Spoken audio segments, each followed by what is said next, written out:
Arestado ang isang high-value individual matapos makumpiskahan ng humigit kumulang 354 na gramo ng hinihinalang shabu na may tinatayang halaga na 2,407,200 pesos sa buy-bust operation ng Police Regional Office 6 sa Purok 2, Barangay Tabuan, Estancia, Iloilo.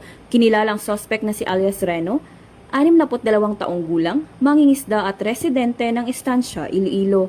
Ayon sa pulisya, halos 2 buwan itong isinailalim sa surveillance dahil sa umano'y pagkakasangkot sa bentahan ng iligal na droga sa estansya at mga karatig na bayan.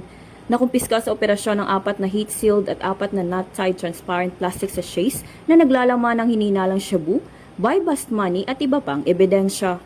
Isinagawa ang operasyon ng Estancia Municipal Police Station, katuwang ang Provincial Drug Enforcement Unit ng Iloilo Police Provincial Office at 2nd Iloilo Provincial Mobile Force Company.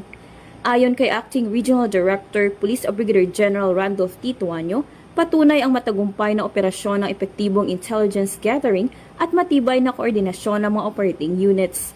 Aniya, magpapatuloy ang PRO6 sa pagtugis sa mga high-value drug personalities at sa pagpapanagot sa mga sangkot sa iligal na droga upang mapanatiling ligtas ang mga komunidad.